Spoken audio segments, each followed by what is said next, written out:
Good morning students. Class ninth के आज हमने चैप्टर नंबर 4 मतलब कि linear equation in two variables को सॉल्व करना है। क्लास नाइन्थ के first, second and third chapter को अभी तक हम अपने चैनल पर अपलोड कर चुके हैं। तो आपको अगर पिछले कुछ चैप्टर्स के वीडियोस अगर देखने हो तो आप वहाँ से देख सकते हैं। तो आज हमने चैप्टर नंबर 4 स्टार्ट करना है क्लास नाइन्थ का मैथ्स का। जैसे कि चैप्टर के नाम में ही लिखा है कि एक लीनियर इक्वेशंस होगी, वो भी दो वेरिएबल में, टू वेरिएबल्स। वेरिएबल्स का मतलब आपको पता होगा कि वो टर्म को हम वेरिएबल कहते हैं जिनकी वैल्यू फिक्स्ड नहीं होती। वेरिएबल का मतलब नो फिक्स्ड वैल्यू, ठीक है। इसके अलावा इसका अपोजिट होता है कांस्टेंट, जिनकी फिक्स्ड वैल्यू होती है। तो वेरिएबल के एग्जांपल होंगे जैसे एक्स, वाई, जेड, ए, बी, सी। इनकी वैल्यूज़ हमें न्यूमेरिकल वैल्यू नहीं पता होगी। हम इक्वेशन बदलने के साथ साथ इन एक्स, वाई, जेड, ए, बी, सी की वैल्यू बदलते रहती है। इनकी कोई फिक्स वैल्यू नहीं होती, कोई सर्टेन वैल्यू नहीं होती। लेकिन कांस्टेंट की एक फिक्स वैल्यू होती है, जैसे 5, 2, -5। किसी भी इक्वेशन में 5 लिखो तो 5 का मतलब तो 5 ही होगा, -5 का मतलब -5 ही होगा, और 2 का मतलब 2 ही होगा। तो ऐसे न्यूमेरिकल्स, ऐसे वैल्यूज़ जिनकी वैल्यू कभी भी चेंज नहीं होती है उनको हम कांस्टेंट बोलते हैं। और बाकी जिनकी वैल्यू कोई फिक्स वैल्यू नहीं होती उनको हम वेरिएबल्स कह लेते हैं। अब यहाँ पर लीनियर इक्वेशन का क्या मतलब है? लीनियर इक्वेशन, लीनियर का मतलब होगा कि हम कोई भी इक्वेशन किसको रिप्रेजेंट करेगी? लाइन को। यानी कि अगर हमने किसी इक्वेशन को लिखा हो, जैसे टू वेरिएबल में हम इक्वेशन को क्या लिख सकते हैं? x + y = 5।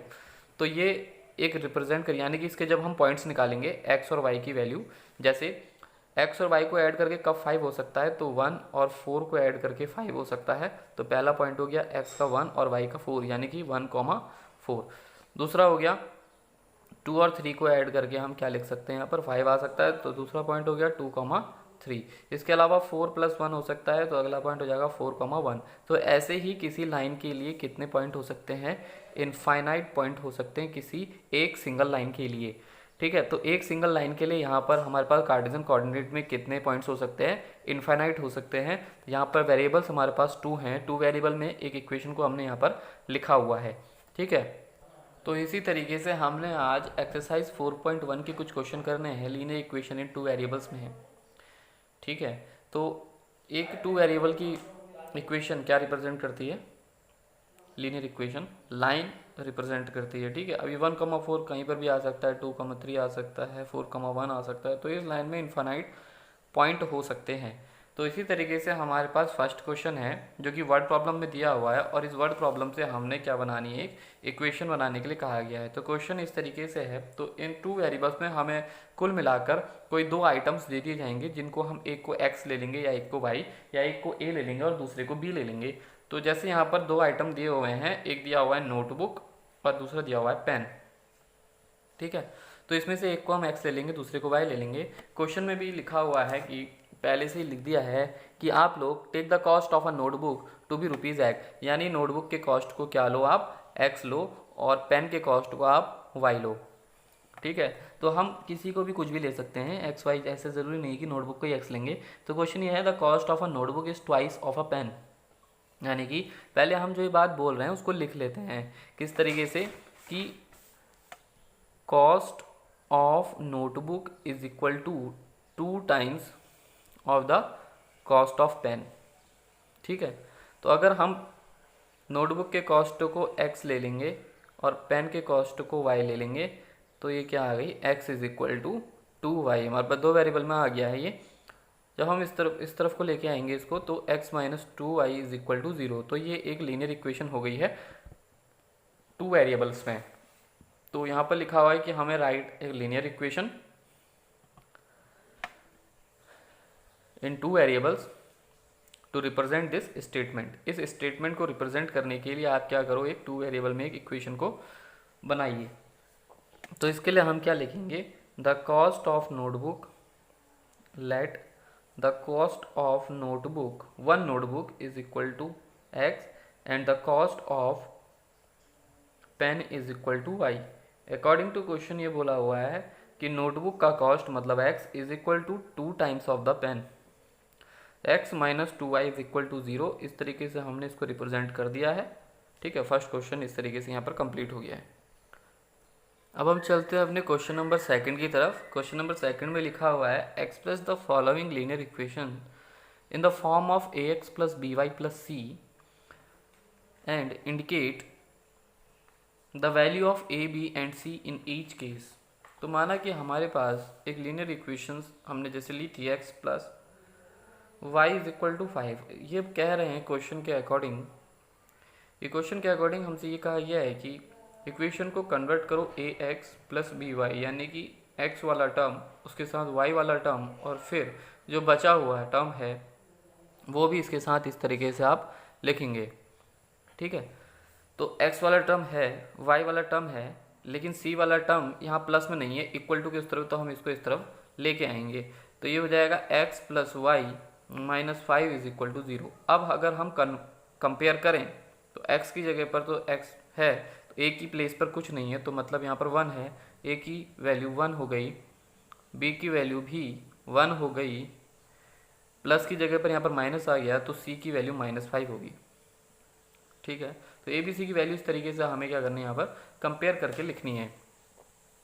उसी तरीके से यहाँ पर हमारे पास फर्स्ट क्वेश्चन है 2x plus 3y is equal to 9.35। अब इसे हमें अगर कंपेयर करना है A x plus B Y plus C is equal to 0 के साथ, तो 9.35 बार इज इक्वल टू के लेफ्ट साइड लेके जाना पड़ेगा। तो पहले हम इसे कन्वर्ट कर लेते हैं, 2x प्लस 3y माइनस 9.35 का बार इज इक्वल टू 0।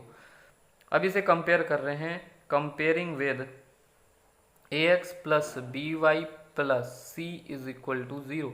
ए की जगह पर 2 है और बी की जगह पर 3 है और सी की प्लेस पर -9.35 का बार।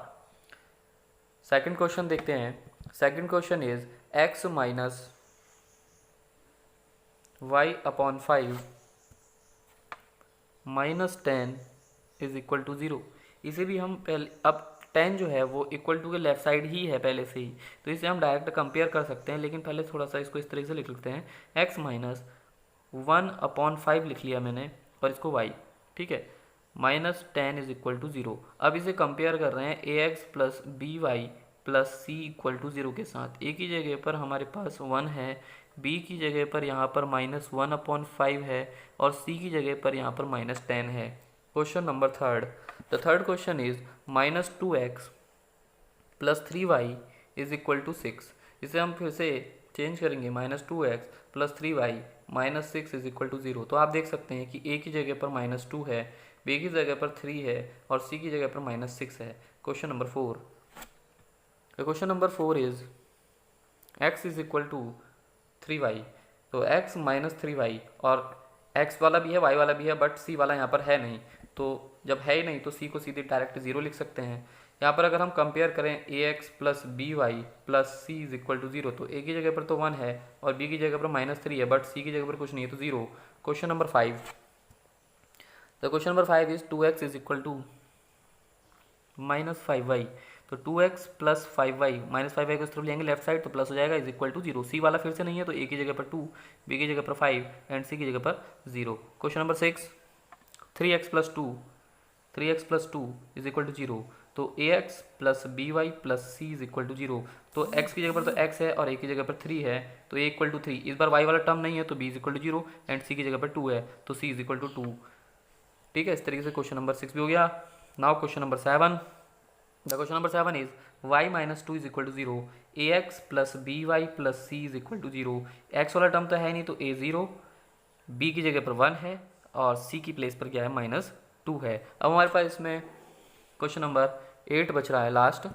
ठीक है, तो क्वेश्चन नंबर 8 इस तरीके से है, 5 is equal to 2x। Question number 8 is equal to क्या है, 5 इज इक्वल टू 2x। तो ये हो जाएगा 5 minus 2x is equal to 0। ठीक है, अब यहाँ पर आप देख सकते हैं इस तरीके से इसको कि x की जगह पर तो x के साथ -2 आ गया, तो a की वैल्यू तो -2 है, b वाला है ही नहीं तो 0 और c वाले की जगह पर 5 है। तो इस तरीके से ये क्वेश्चन सारे हो चुके हैं यहाँ पर। ठीक है, तो एक्सरसाइज 1 जो है अब कंप्लीट हो चुकी है। अगली वीडियो में हम एक्सरसाइज 2 के कुछ क्वेश्चन करेंगे। तब तक के लिए goodbye and thank you.